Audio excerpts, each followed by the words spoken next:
जहां में बड़े भाग्य से हंसाती जिंदगी,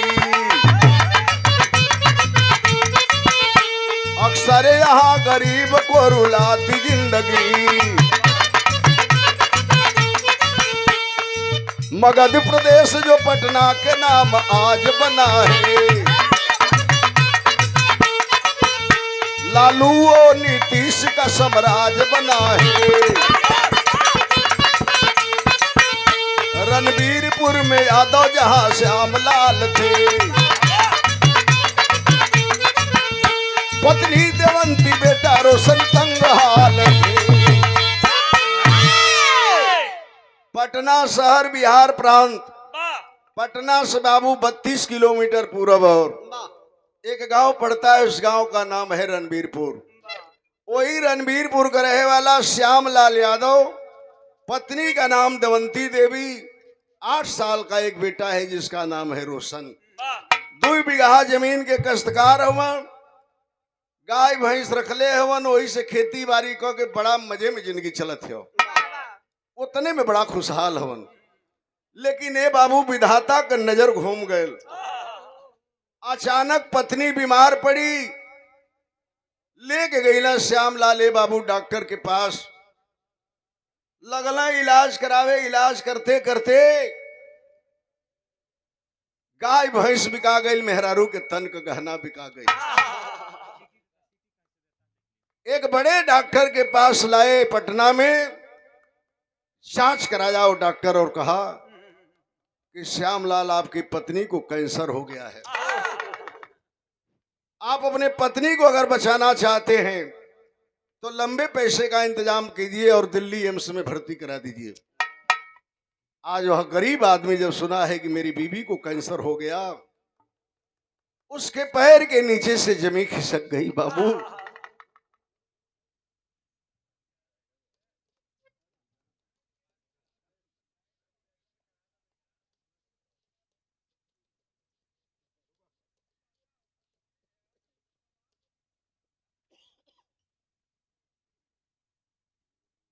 इस बागपत की आन बान शान और समाज में अपनी पहचान को बनाने वाले राजेश यादव मामूली संघर्ष नहीं किए हैं गरीबी में, और संघर्ष करके इस पौदान पे है कि आज 50 लोग इनके दरवाजे पे जाते हैं, कोई खाली हाथ लौट के नहीं आता है। जरा इनके नाम पर एक बार ताली होनी चाहिए। सादर 500 रुपये का पुरस्कार भाई ने हमें सम्मानित किए हैं। बहुत बहुत प्रणाम करता हूं, सकल पंच के नमस्ते प्रणाम सलाम।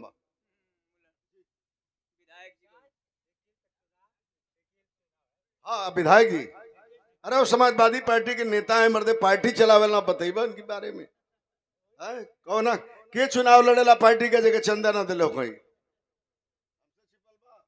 मंचल की जमाना कहीं बात तरी समझ ला। कहा डॉक्टर की अपने पत्नी को बचाना चाहते हो, लंबे पैसे का इंतजाम करो और चले जाओ एम्स में बीबी को लेकर, शायद तुम्हारी बीबी बच्चा है। गरीब आदमी अपने इलाके में हर धनवान के पास गया, झोली फैलाया, बाबू भैया हमें तनी कुछ कर्जा दे दा, अपनी मदद कर दा, अपने पत्नी के बचा ले, हमार धर्म पत्नी बच जाई। मेहनत मजदूरी करके पाई पाई तो हर पैसा चुका दे। लेकिन ये जमाना में गरीब के पूछे वाला कोई बाना, एक पैसे का कोई धनवान मदद नहीं किया बाबू। आखिर अपने पत्नी को बचाने के लिए वो गरीब आदमी क्या करता है, बिरहा में ठगीत बाबा।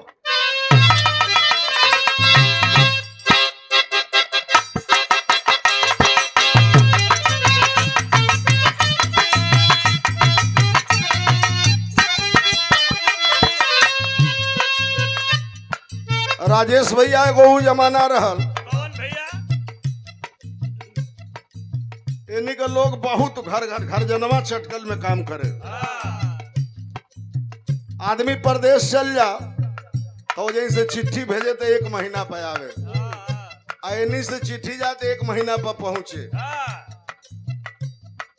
कौनो परदेसी आई रहल घरे, रात के कहला कि हम परसों चल जाए, वही गांव के से हो के ट्रेन जात रहल, रोज आवे जाओ। वह दुल्हन कहले रहल रलिया बैरन रलिया बैरन रलिया बैरन पिया को लिए जाय रे रलिया बैरन।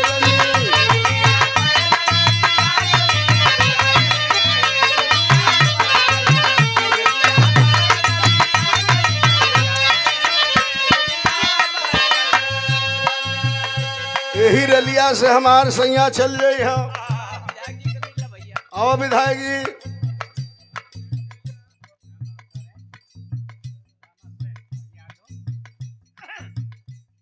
राजेश अच्छा रामाश्रय भैया और राजेश भैया सब लोग बैठल बड़े 2-5 आदमी रही लो तो हम बोलते नहीं 5000 आदमी बैठल बड़ा। और विधायक जी बालू का ट्रक बिक्री करना तो हमारो एक ट्रक लेवे के बाबे बतियाओ तनी सर तनी कम रेट में दिया जवनी टिकटवा से हरी मोर गई हरे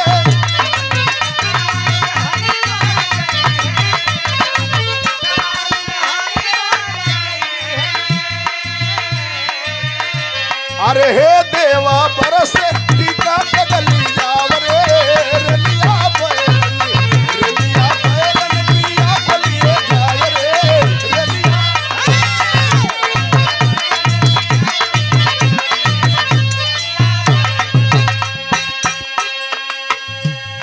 बिरहा में कवि लिखा थवन बबू भैया राजेश भाई रामाश्रय भैया विधायक जी सब बैठल बा आप लोग बैठल हुआ। आज की रात जितने लोग हम लोग इकट्ठा हैं कल चाहे देवो कि 1 करोड़ रुपया लगा के इतनी लोगन की बोला ली ये लोग आ रहे हैं तो से केहू न केहू गायब हो जाए काल के करी संगे का हो कोई ना जानत बा। तो लिखत हवन कवि जी केहू ना जाने केहू ना जाने केहू ना जाने ला कुदरत के घाट हो केहू ना जाने।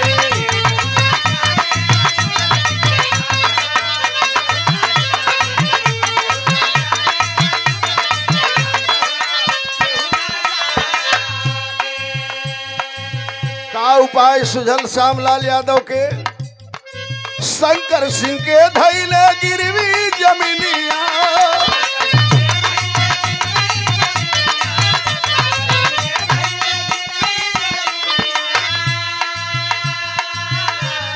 फिर भी बूता गईली घर की रोशनिया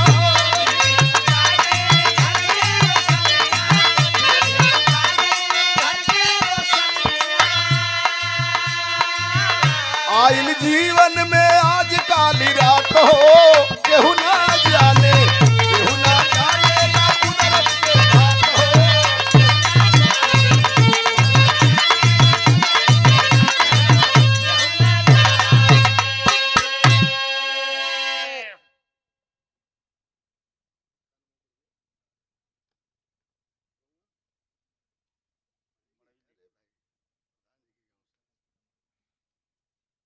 और ये हमारे शानदार साथी परम आदरणीय भैया लालचंद यादव जी मड़ैली के पावन सरजमी से सादर 500 रुपए का पुरस्कार इस भाव पर और हमारे पूरे टीम को 50-50 रुपए से आपने सम्मानित किया है। मालिक जिंदगी के हर मोड़ पे आपको सफलता दे, आपके पॉकेट में पैसे की कमी ना हो और समाज में इस तरह का शानदार व्यक्ति शायद कभी कभी मिलते हैं। ए भैया पैसा लेहला 2 लाख रुपया 1 लाख रुपया में 2 बीघा जमीन बंधक रखला। 8 साल की बेटवा के लेके श्यामलाल यादव गईलन है दिल्ली। अपन एगो रिश्तेदार उनके कमात रहल फोन कैलन कल हम मिल जाये। 8 दिन चक्कर लगाने के बाद उसकी बीवी भर्ती हुई। 5 रोज बीत गया एम्स में बाबू। 5 रोज के बाद इतनी जांच हुई 95,000 रुपया उस गरीब आदमी का खत्म हो गया। डॉक्टर बुलाया श्यामलाल को और कहा कि श्यामलाल हिंदुस्तान नहीं पूरे विश्व में कहीं इसका इलाज नहीं कर पाओगे, बहुत देर कर दिए। तुम्हारी पत्नी को कोई बचा नहीं पाएगा। दवा लिख दे रहा हूं, लेके जाओ, 12 से 13 दिन मात्र जिंदा रहेगी, ये तुम्हारा साथ छोड़ देगी। सुना हुआ गरीब आदमी बाबू, कलेजा कांप गया श्यामलाल का। अपने बेटे को नहीं बताया, पत्नी को लेकर के ट्रेन से रवाना हो गया। पटना उतर के गांव गईलन। रात को दवा ववा दे दे मेहरारू तो सूत जाओ, लेकिन रात श्यामलाल के लिए बड़ी पहाड़ होने लगी। एक एक दिन गिने लगना। डॉक्टर कहले बा कि 12-13 दिन जीती है। जी हाँ, 13वां दिन जब आया बाबू, देवंती बुलाई अपने पति श्यामलाल को, अपने बेटे रोशन को बुलाई और अपने पति के हाथ में बेटे का हाथ पकड़ाती है। कहला सैया जी इतना दर्द बा, ये दुनिया से हम जाते हैं, एक ही वादा करिया कि कबो शादी मत करिया, हमरा बेटा के आंख में आंसू मत आवे दिया। इतना ही कह के बाबू देवंती इस दुनिया को छोड़ देती है। पति के लाश पर बेटा रो रहा है, मां के लाश पे बेटा रो रहा है, पत्नी के लाश पे पति रो रहा है। रोहा रोहर सुन के गांव पड़ोसा को लोग इकट्ठा भइला, समझावे लगला वह गांव के लोग की जाए दहो श्यामलाल चाचा, इतने दिन गई तो हर साथी रहली, मालिक के यह मंजूर रहल, जौन भइल तौन भइल। अब गांव को लोग 100, 200, 500 चंदा दे के ले जाके दाह संस्कार कैलन, काम क्रिया बीत गई। श्यामलाल पत्नी के गम में बाबू फक्कड़ बन गया, इस चौराहे वो चौराहे घूमे लगलन। 8 साल का लड़का बाबू 2 वक्त की रोटी के लिए इनका घर में उनका घर में उनका घर में काम करके 2 वक्त की रोटी का इंतजाम करने लगा। एक दिन लड़का एगो मास्टर साहब के घरे काम करत रहल, एक तरफ काम कर रहा था और एक तरफ उसके आंखों से आंसू टपक रहे थे। अपने आप से सवाल कर रहा था कि मालिक, इतनी भी गरीबी किसी को नहीं देना चाहिए जो असहनीय हो। मास्टर साहब देखलन, कहलन कि बेटा काम भी कर रहे हो, रो रहे हो, बात क्या है? जब सारी बात बताया कि आप तो जान ही रहे मास्टर साहब, 2 बीघा खेत था वो भी बंधक है, हम लोगों के जीने के लिए कोई सहारा नहीं है। मास्टर साहब कहला रे पगला, अपने बाबू के जाकर समझा दो कि तोहार बाबू जमीन रजिस्ट्री ना कैले हवन, तोहार बाबू जमीनिया के बंधक रखले हवन। कह दा तोहार बाबू बैंक में चल जाओ, जितना कागज पत्तर अपन इंतखाब लेके जौन लागी, आधार कार्ड, जितना कागज बैंक वाला मांगे जुटा के ले जाके KCC करा के पास करा लेता, तो 1 लाख रुपया बैंक से लेके आ दे देता, बाबू साहब के खतवा छूट जाई तो लोग के बाप बेटा के खेती बाड़ी कर लेता, जिये का आधार हो जाई। लड़का के दिमाग में बात गुजल। बाबू जाके अपने घरे अपने बाप से कहलस, का कहलस आवा,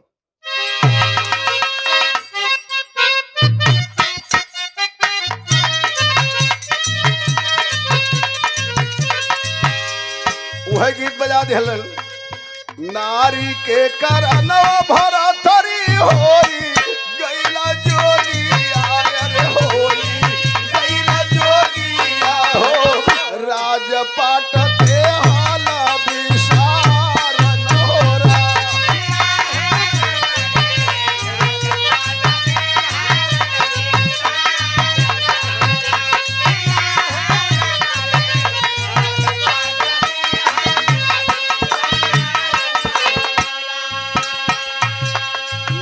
कहलस अपने बाबू से, बाबू खाली चट्टी घुमबा इससे गुजारा हुई, छोड़े ना जमीनिया ठाकुर पैसा के कराना, अरे पैसा के कराना हो, रोएला सुगनवाया सुधारन हो रा।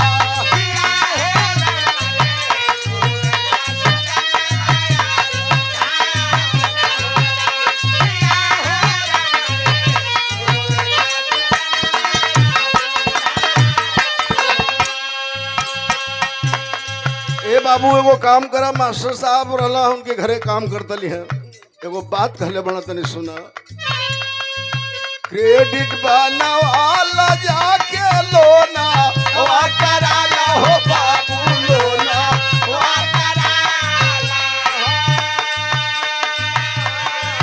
देई के रुपया अपन खेता वा छोड़ाला हो बाबू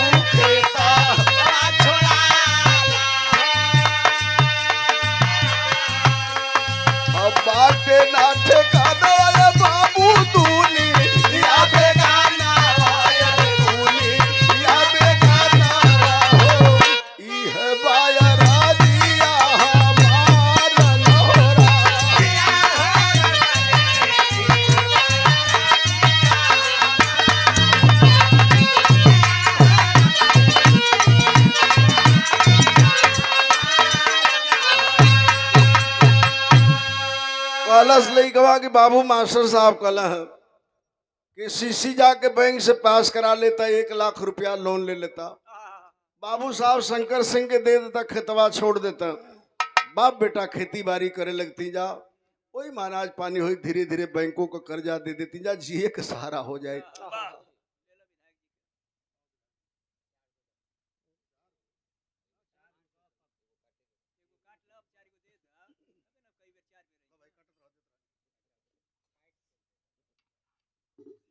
सगरी फेंक दे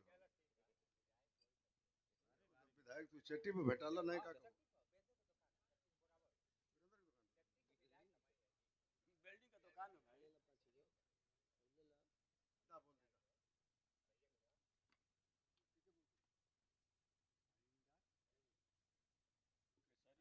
बलिया केसरी हरिंदर पहलवान और उनके शिष्य राजेश यादव परिसरमा, आप विधायक के साथ।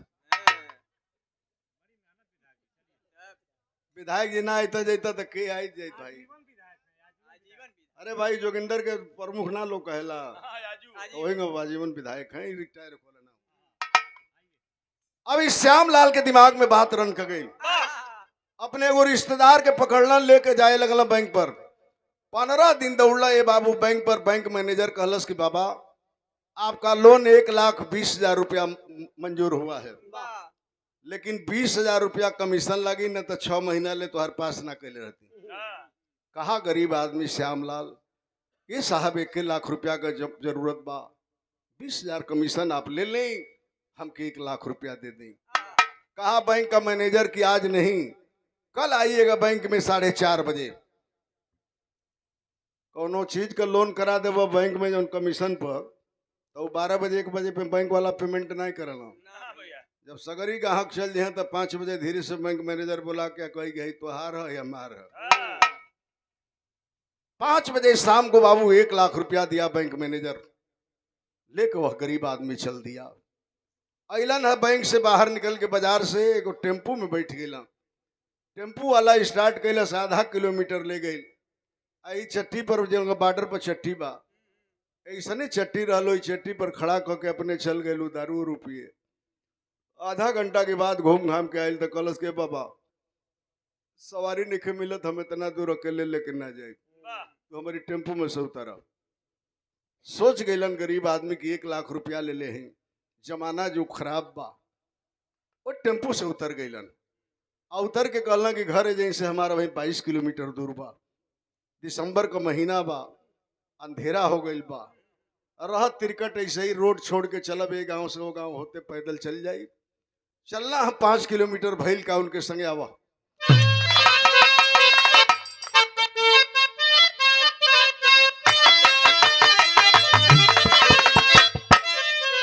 साझ भइल, तरस बढ़िया बिरहा के बात बा कि साझ भइल घरवा जात वही गारी बाबा के।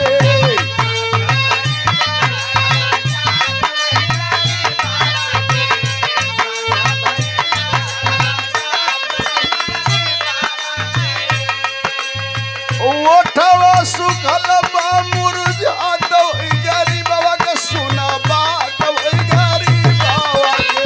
साझ भइल घरवा जात वही गारी बाबा के।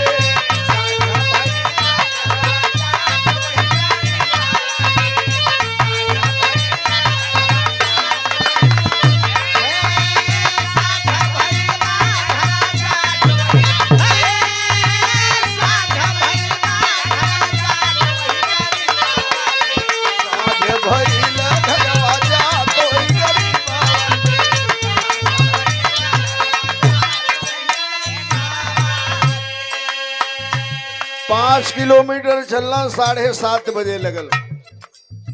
एगो छोटी मुखी गांव पड़ल, कोई गांव में ही जात रहला। गांव की बहरे का देखलन, राड ट्यूबलाइट जरत रहे एगो गांव में।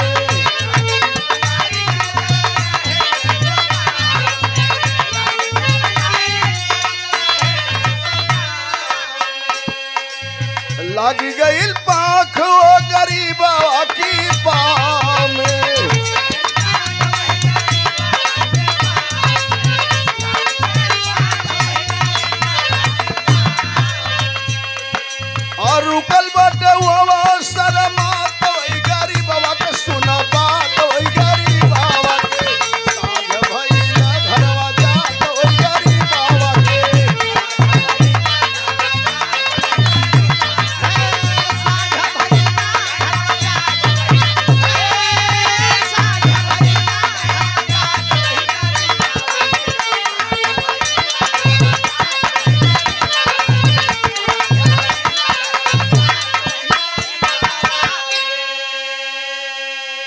छोटे चांदनी टांगल रहल, ओमा 2-3 गो राट जरत रहल। कुछ दूर पर सहनाई बजत रहल। श्यामलाल के समझला में देर ना लगल, सोच गए कि कोई के हम बाराती आवत बा। श्यामलाल सोचे लगलन गरीब आदमी हैं, 1 लाख रुपया ले ले हैं, जमाना जो इतना खराब बा तो काहे नहीं बरतिये में घर द्वार बहुत दूर बा, हमारे रुक जाई, एक पतल भात खा के रात बिताई, पैसा हमारा सेफ बच जाई, सवेर हो उठ पैसा लेके चल जाए गाँव में। यह सोच के रुक गई हो जैन बाबू। तो उस सहनाई बजते बजते बेटी वाला के द्वार पर चल गई। कहला रहा तनी चली द्वार पूजा देख ली। धीरे धीरे जब वो बुढ़ऊ गई द्वार पूजा देखे तो का देखत हो द्वार पर बाबू बिरहा में गीत बदल गया।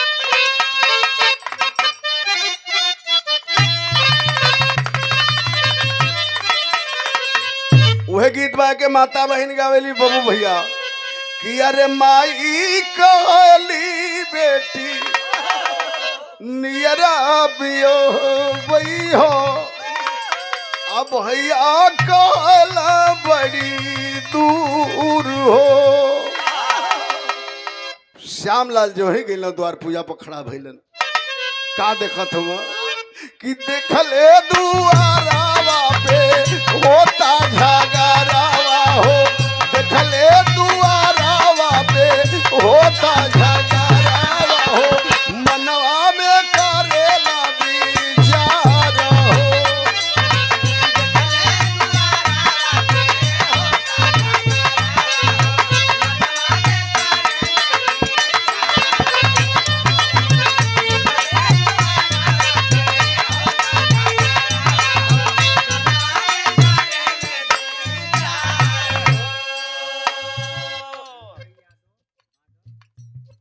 और ये जिला केसरी हरिंदर यादव हमारे राजेश भैया और विधायक जी,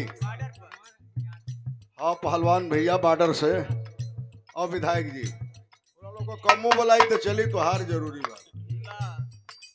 देखलन बेटा बेटिया में झगड़ा होत रहल।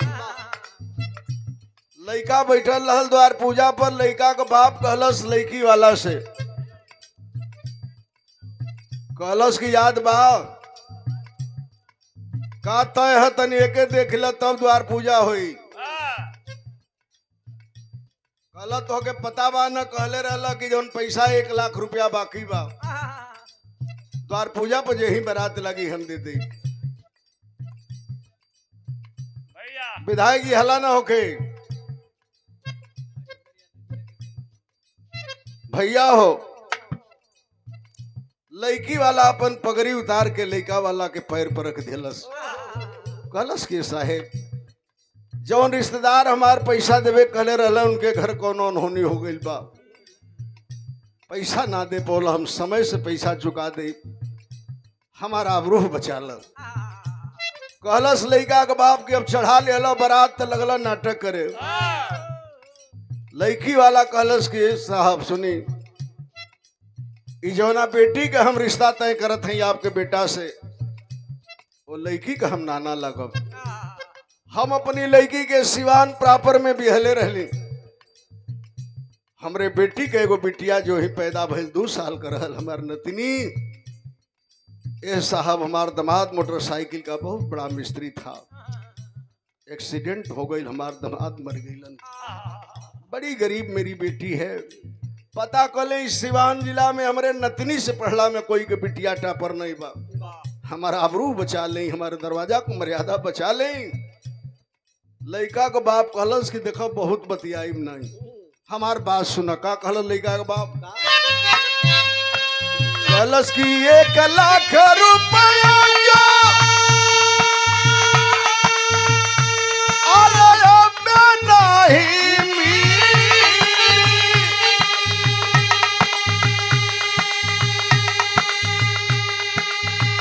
बिटिया के मंगिया उससे नूरवो ना खीली। कहला से 1 लाख रुपया देवे को तो बोलन तो हम बारात लेके जाई। बैठल चौका पर से लड़का का बाह पकड़ के लड़का का बाप खड़ा कर दिलस। बजत रहल सहनाई, लड़का का बाप कहलस कि बंद कर दो। हम यहाँ शादी नहीं करेंगे, हमारी बारात जाएगी। लड़का को उठा के लेके चल देलस। लड़का को बाप बिटिया लाचारी भइले पौआ में गिरी गईले, बिटिया लाचारी भइले पौआ में गिरी गईले, चलल बारतिया फटाकार हो।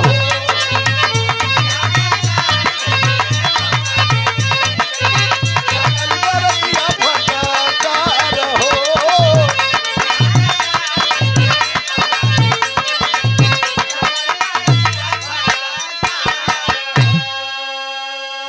ए साहेब, लड़का के बाप गई समियाना में शोर मचौलस। हमारे साथ जितने बारात के लोग आए हैं सब लोग आइए, गाड़ी में बैठिए, हमारी बारात यहाँ नहीं रहेगी, हम शादी नहीं करेंगे, हमारी बारात वापस जाएगी। लड़का दुल्हा वाली गाड़ी में बैठ गई।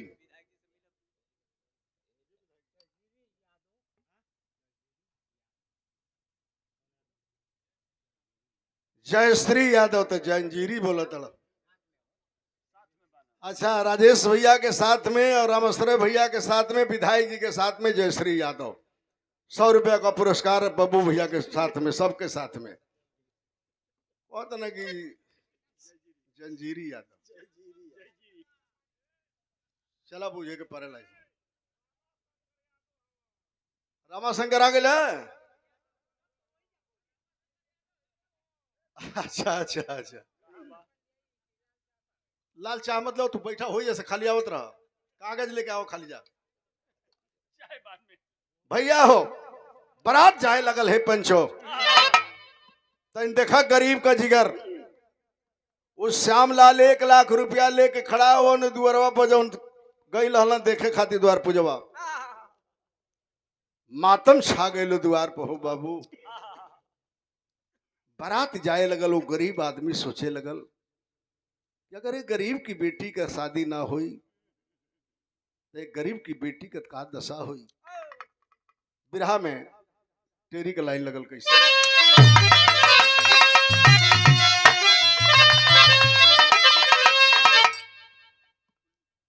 राजेश भैया सब लोग बैठल हुआ, बिरहा का सुनो भैया, सुना बबू भैया।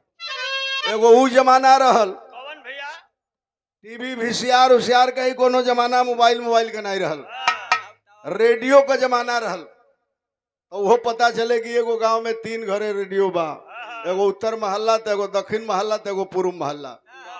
वही रेडियो में सवेरे 8:30 बजे इस सूचना प्रसारण कर दिया जाओ कि 2:20 पर स्वर्गीय बुल्लू यादव की बिरहा रेडियो से सुनने को मिलेगा, महमूरगंज वाराणसी से।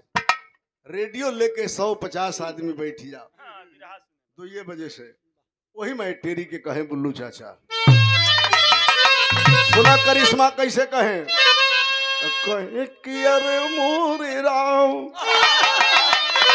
सवारी वो नैनों में, कहे कि नैनों में पृथ्वी राज बस गई, क्षत्रिय वंश विभूषण दिल्ली के सुल्तान, नैनों में पृथ्वी राज बस गए।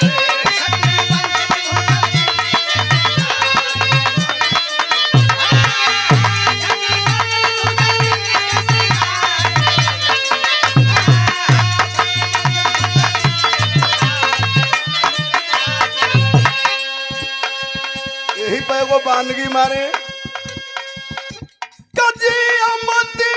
सुना मरी गुजरिया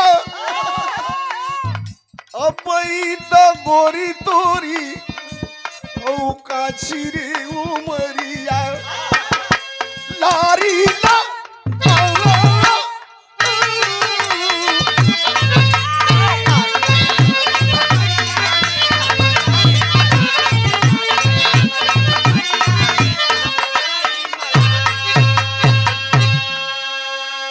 लेकिन आज आप बिरहा के भाव पर बरतिया जाए लगल। श्यामलाल यादव सोचत हवन खड़े खड़े दुआरवा पर कि अरे से नूरवा आजा आजा विधायक आजा।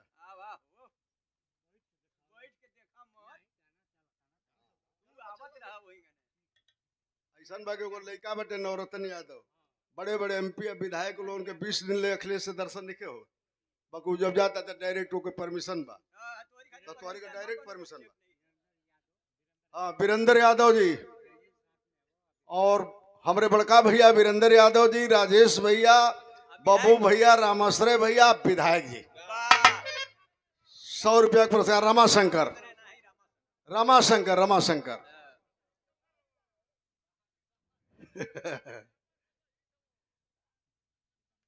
रामाशंकर ही थम। अरे भाई बहुत लहरी आदमी हमारा रमाशंकर भाई।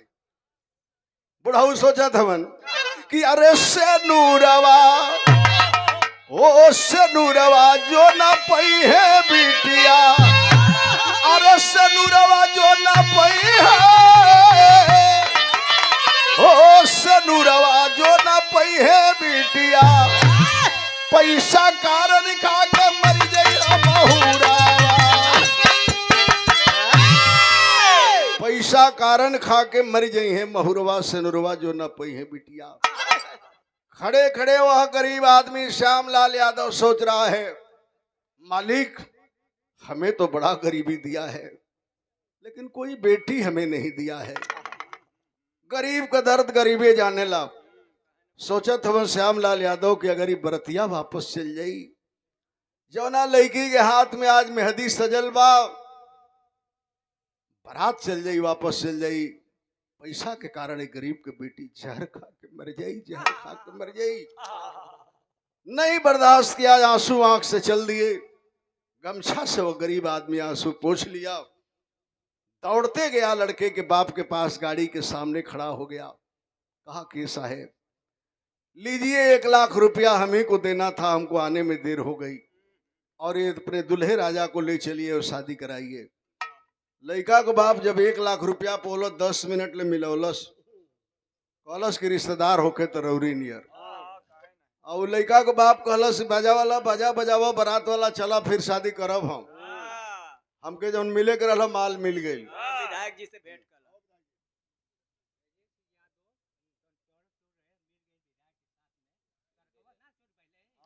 का बाप गांव नगर के लोग जनला बाबू हित मित्र रिश्तेदार सब पूछे लले चाचा कहाँ से आयल हो, कहाँ से आयल हो, तने अपन परिचय बता दो। इतना बड़ धर्म काज कैला दुनिया में, दादा हो दादा तोहरे ऐसा आदमी मिलल बड़ मुश्किल बा। कहलो श्यामलाल की बाबू हाई जौन आगे आयल बा, द्वार पूजा करावे लो, शादी ब्याह करावा लो, बारात के पानी पियाओ, भोजन करावा, हमें बारात में से जाइब ना, सगरी परिचय बता के जाइब। सब लोग लग गए, अपन शादी ब्याह संपन्न होके लगल, बारात खाए लगल, सामियाना में नाच शुरू हो गए हो भैया। श्यामलाल यादव थोड़ा सा चावल दाल खैला, वही सामियाना में कोने में जाकर बैठ गए। तो 10 रुपया के हेरा जाता चट्टी पर, दारू के नशा में 3 बेर जाता है कि बुझाता कि गुमतिया के पिछवे गिरुए वही जा गिरल बा। हमारे यहाँ का 10 गो रुपया की भुला गए, भागल जात रहे साइकिल से। हमको कहाँ जात हुए, कहता कि बिलौली में गुमती के पिए तने हो जा 10 गो रुपया गिर गए। हमको बतावा साला 3 किलोमीटर भागा था 10 रुपया, तो वो गरीब आदमी तो 1 लाख रुपया दिल रहे, ओकर नींद कैसे आई। धीरे धीरे नाच 2 बजे बंद भइल और गरीब की बेटी के जब विदाई होके लगल बाबू, कान में आवाज आई, श्यामलाल के आंख में आंसू लेके गरीब आदमी रोते हुए सामियाने से चल दिया। कार के पास गरीब की लड़की आई, कलस के नाना वो इंसान नहीं, भगवान से हमारा दीदार करा दो। जौन आदमी 1 लाख रुपया दे के तुहार मर्यादा रखला, हमरे मांग में सिंदूर दिवा दिलन, तनी वो देवता से दर्शन करा दो। बड़ा लोग समियाना से घर द्वार ले खोजला, लेकिन रहे तब तो मिले। लेकिन समझा बुझा के गांव को लोग हित में तो गाड़ी में बेटी के विदाई कर दिलन। लेकिन बिरहा के विदेशिया में कवि लिखत हो,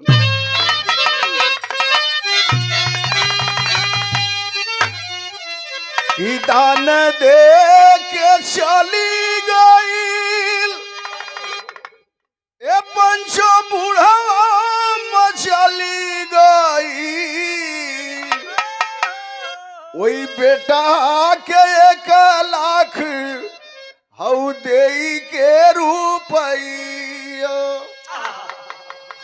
खोज सब लोग कहवा दान वीर करण गईले, भोरवा में होती बाटे आज वही बेटी के विदाई।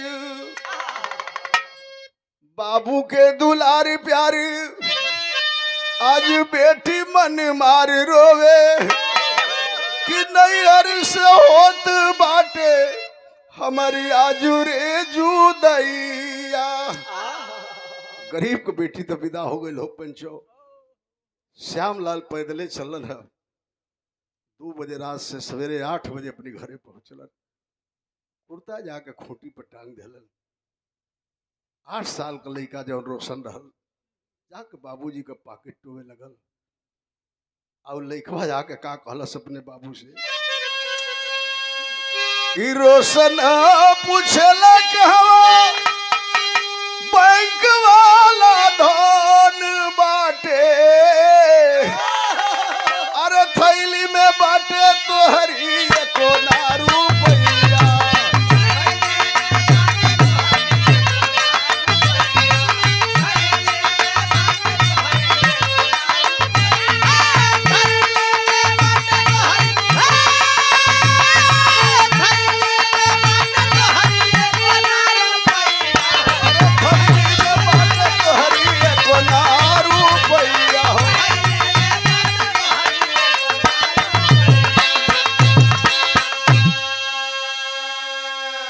कहला 60 साल का लड़का पूरा पाकिट टोके कि का हो बाबू काल सवेरे ही गईला कहला कि आज बेटा बैंक से पैसा मिल जाई। 1 लाख रुपया लेके आई बाबू साहब के दे के जमीनिया छोड़ा ले। का हो बाबू पैसा बैंक से ना पौला। का बाबू बैंक से पैसा ना पौला। काल शामों को घरे ना हुआ रातों को ना आइला सवेरे आइला। सोच रहा है गरीब आदमी कि हे मालिक है ऊपर वाला क्या अपनी औलाद से बताऊं कि पैसा मिला कि नहीं मिला। लड़का घर के गोद में रोवत बा कि बाबू पैसा ना पौला बैंक पैसा ना दिलस। बाबू गोद में पकड़ लेलन अपने बेटा के। श्यामलाल कहला कि बेटा बैंक से पैसा मिला था 1 लाख रुपया हमको मिला कल। पैसा लेके चले बेटा लेकिन रास्ते में गुंडों ने छीन लिया। जब इतनी बात सुना है वो बाबू उनका लड़का जमीन पर गिर गए। कहलस कि जाओ बाबू जिंदगी हमन के नरक हो गई। लो बाबू जिंदगी नरक हो गई। मजदूरी के सिवा हमन के बाप बेटा के दुनिया में दूसर कोनो रास्ता ना बा जिए के। बाबू दूसर कोनो रास्ता नहीं बा। श्यामलाल बेटा के छोड़ के चल दिलन बाबू सिवाना के तरफ। लड़का 2 घंटा ले बैठ के रोलस किस्मत के ठोक के कि बाहर मालिक कौन कौन दिन दिखावत हो मालिक हमन के गरीब बाप बेटन के। लेकिन बाबू ये पापी पेट का सवाल है। जीने के लिए आदमी को हर इंसान को कुछ न कुछ करना पड़ता है। फिर वह गरीब का बेटा उनके घर में काम करने लगा। 2 वक्त की रोटी का इंतजाम करने लगा। जिंदगी ऐसे ही चलत गई बाबू। धीरे धीरे लड़का 16 साल के भाई 8 साल बीत गए। 8 साल बीतल तक का भाई एगो दूसर बिरहा में गीत बदल गए।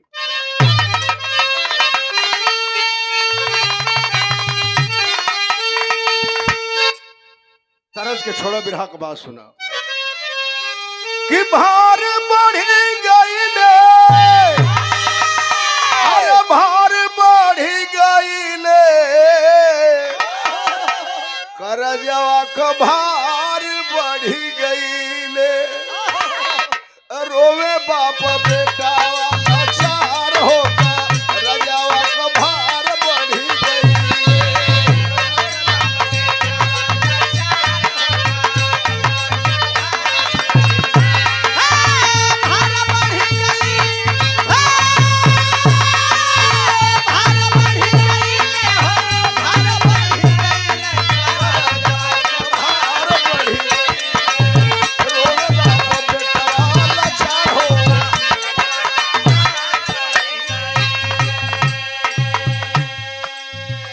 बैंकवा के जवन 1,20,000 लोन ले ले रहल वो ब्याज पर ब्याज चक्रवृद्धि ब्याज जोड़ के बहुत ज्यादा पैसा हो गई।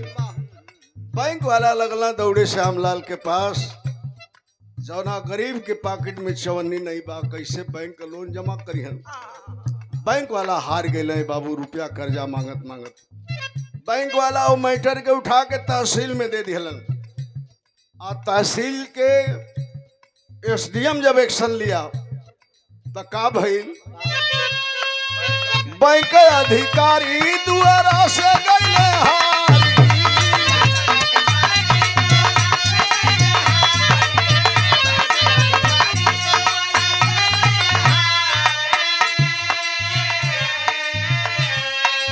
अरे पुलिस का जवान जाके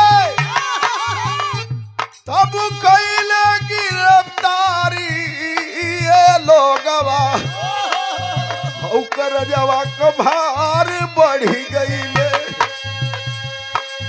पूछली अनीता फटकार हो, कर जवा कभार बढ़ी गईले।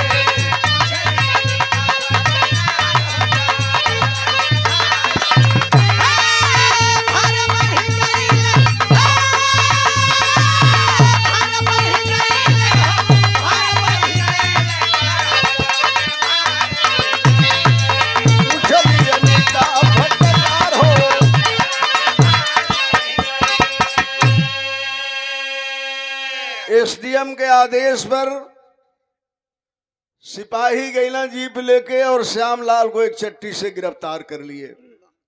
गिरफ्तार करके लेके चल दिहला तहसील में। हो बाबू, कौनो गांव का आदमी बतौलस रोशन के कि रोशन तोरे बाबू के पुलिस वाला गिरफ्तार करके तहसील में लेके चल गई। वह गरीब का बेटा जब सुना है बाबू, नंगे पांव भागते भागते गया है तहसील के अंदर। और जब तहसील के अंदर गया बाबू, देखता है कि कैद खाने में बैठ के मेरे पिताजी आंसू बहा रहे हैं। जेल के कोठरी में बाप रो रहा है, बाहर बेटे का आंसू बरस रहा है। सोच रहा है मालिक मेरे पास पैसा होता तो बैंक का पैसा चुका करके अपने बाबू के छुड़ा लेती हो, मालिक छुड़ा लेती। लाचार बेटा रो रहा है, लाचार बाप रो रहा है। कुछ देर के बाद बाबू बरामदे में सामने मेज लगा, कुर्सी लगी, संतरी खड़े हुए, सिपाही खड़े हुए, एक महिला एसडीएम आकर के बैठती है। और वह महिला एसडीएम सिपाहियों को कही कैद खाने से श्यामलाल को लाओ। ताला खोल के जब ले गए सिपाही श्यामलाल के, वो एसडीएम महिला के सामने सवाल करती है कि बाबा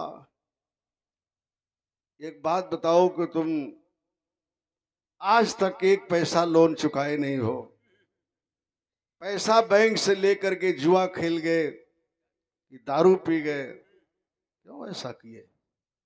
कलश की ना हो बेटी, ना हम दारूबाज है ना जुआड़ी है।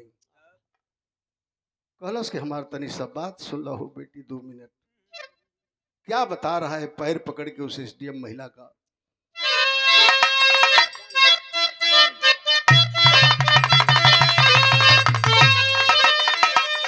कलश की अरे का कहिए बेटी, अरे का कहिए बेटी अपनी कहानी आके।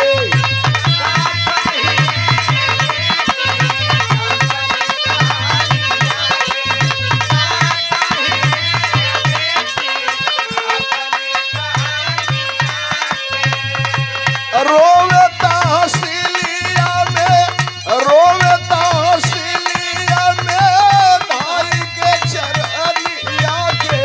का कहिए बेटी अपनी कहानी आके।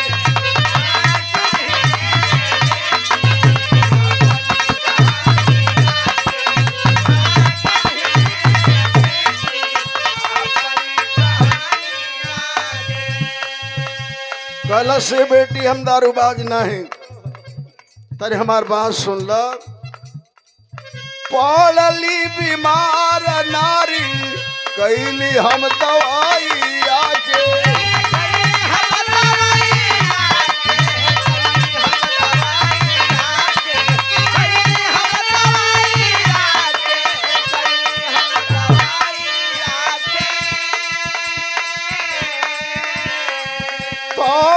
नजरिया रे बाउर ताबो नजरिया रे बाउर पहली हऊ गोसाई आगे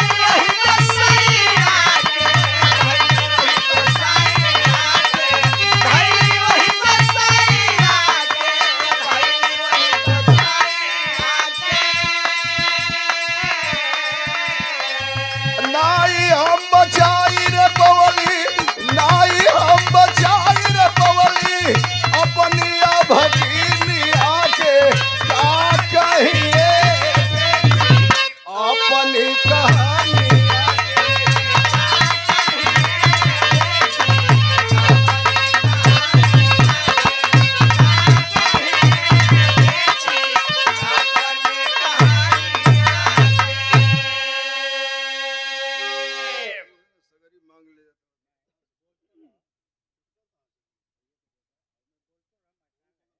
बंधक रख के 1 लाख रुपया लेके बेटी का इलाज अपनी दुल्हन का इलाज करौली लेकिन बेटी मालिक के वो मंजूर ना भाई मालिक हमारी पत्नी के छीन लेला नाथ बेटा तोरे सामने रोवत बा।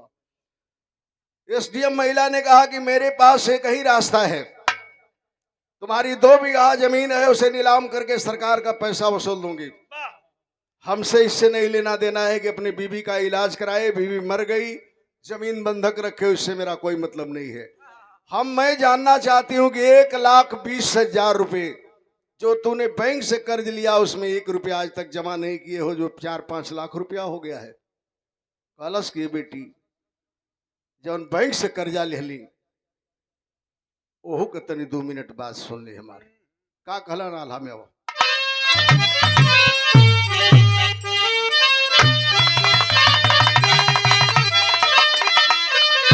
कल की खेतवा छोड़ावे बदे अरे करजा के लेहली रे बेटी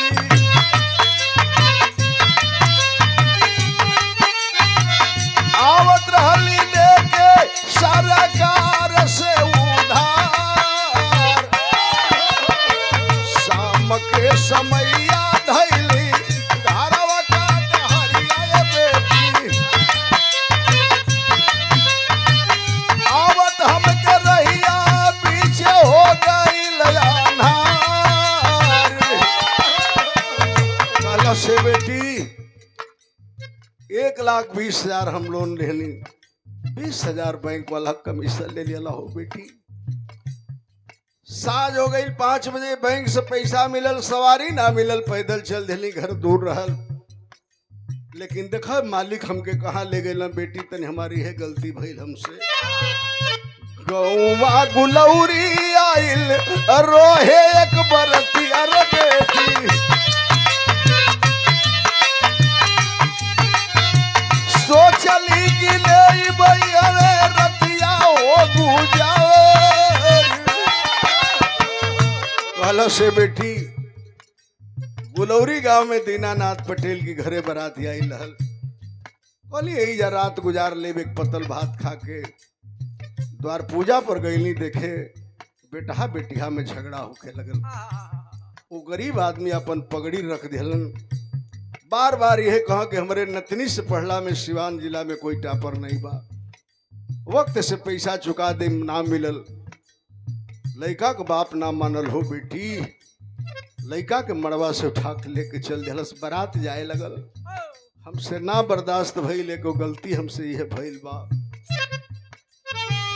1,00,000 रुपया हम बेटा हवा के दे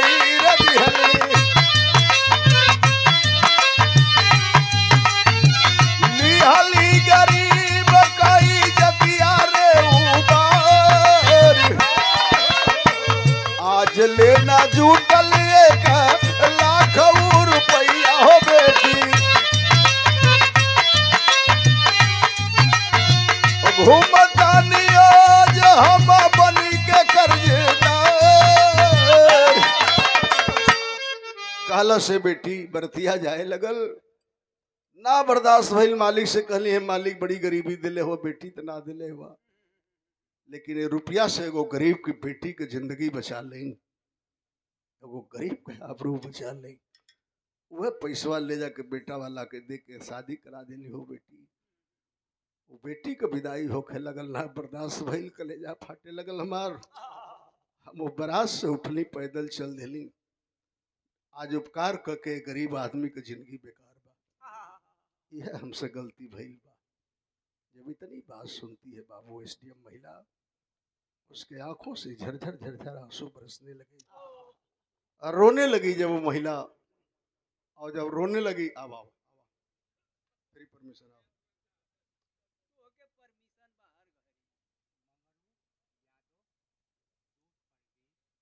अच्छा, ये डेयरी फार्म वाला भैया मंगरू यादव जी बॉर्डर पर से।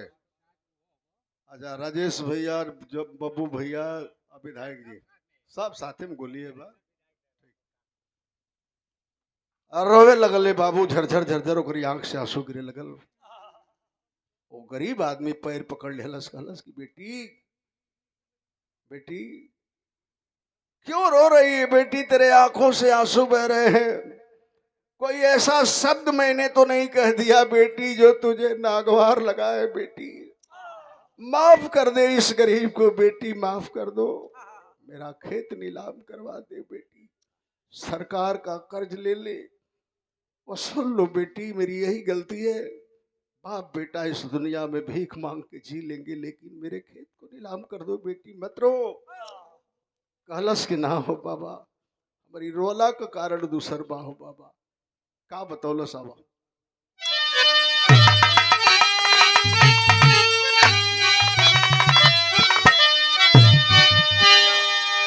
अरे गजबे दर्द दिल समय के गतिया,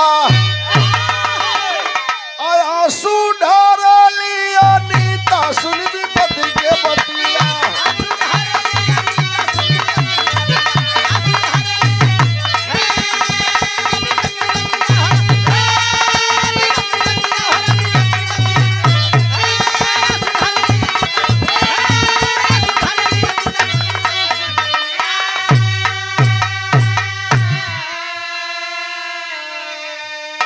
कहलस कि बाबा, जब रोने लगी एसडीएम महिला बाबू, तो पूरे तहसील के वकील मुवक्किल सभी लोग इकट्ठा हो गए। कहलस कि बाबा जानना चाहते हैं क्यों रो रही हूँ, तो आप ही नहीं समाज के लोग जान लीजिए मैं क्यों रो रही हूँ। का कहलस बाबू कि रोवली अनीता अब बिहराई के ही अरवा, कल की तोहरे पैसा से हमके मिलल से नूरावा।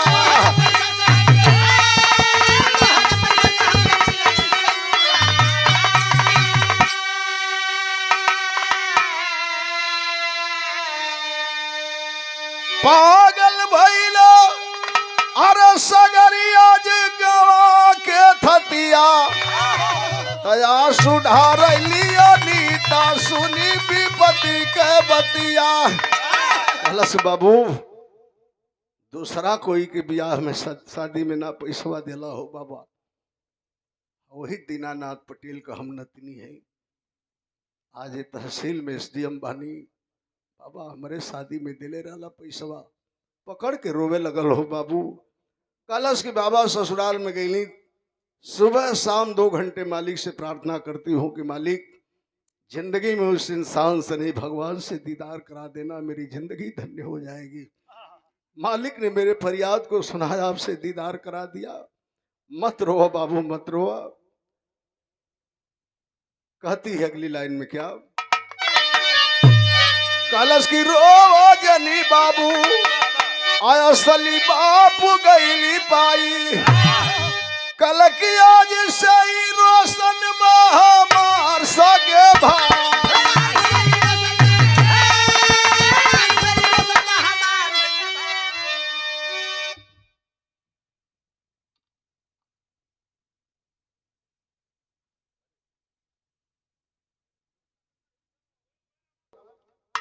कलश की रो जनी बाबू, असली बापू गईली पाई, आया जी सही रोशन महामार सगे भाई।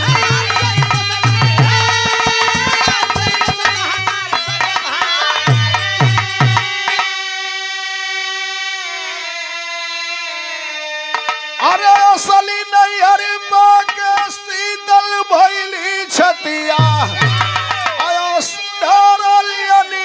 सुनी विपत का पत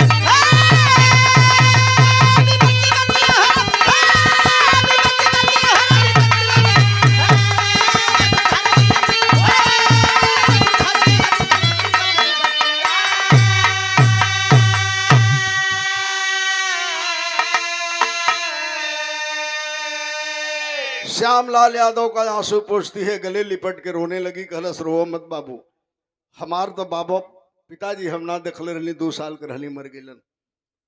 नाना के दरवाजे को मर्यादा रख लेला हमरे, कोई औलाद मेरी अभी तक नहीं है। आज से आप मेरे सगे बाप होंगे, रोशन मेरा सगा भाई होगा। लेके गई बाबू शंकर सिंह से बंधक जमीन छुड़वाई, बैंक का कर्जा सब माफ करती है, अपने आवास पे ले गई और कलश के एगो नई जिंदगी की शुरुआत करे जाते हैं। उसको अपना भाई बना करके एडमिशन कराई और शिक्षा देने लगी। उसका पति दिल्ली एनजीओ में काम करता था। जब पता चला, आया ट्रेन पकड़ के अपनी औरत से कहा कि कहीं पागल तो नहीं हो गई है, अजनबी बूढ़े आदमी को बाप बना लिया है, उसके लड़के को भाई बना करके यहाँ शिक्षा दे रही, परिवार चला रही है।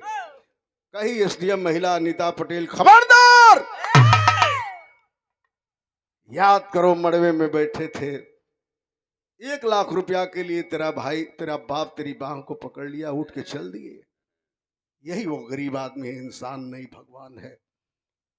जो कर्ज लेके कर्ज देने जा रहा था, नहीं बर्दाश्त हुआ तो मेरे नाना के दरवाजे पर तेरे बाप को पैसा देके मेरे मांग में सिंदूर दिलवाया। तो ये रिश्ता तुमसे आज भी टूट सकता है, लेकिन ये नाता कभी जन्म जन्म नहीं छूट सकता है। और नहीं नाता चलाना चाहते हो तो पैरों पे गिर के इसके माफी मांगो, अपने बाप के मुक्ति के लिए माफी मांगो।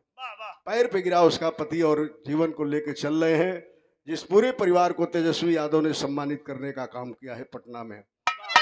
यही से कभी कहानी का अंत करते आवा। जय जय को ले लिया, जय जखाड़ स्वामी गुरु जद्दू की लहराती फुलवारी, ऋषि स्नेही श्री नारायण संगमी तवायवत।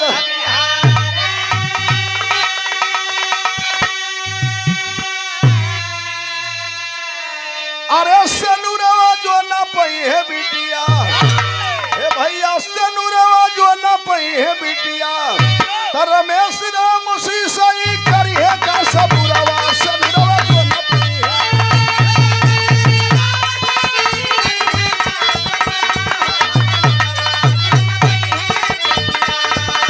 ये दोस्ती हम नहीं तोड़ेंगे, तोड़ेंगे तेरा साथ ना छोड़ेंगे। ये दोस्ती हम नहीं तोड़ेंगे, तोड़ेंगे तेरा साथ ना छोड़ेंगे। अरे वही वृंदावन में हूँ तो खाली हो गई रागी, हऊ राधा तूर डोढ़िया हो ना। अरे कहूँ बैरिया राधा तूर हूँ ना हो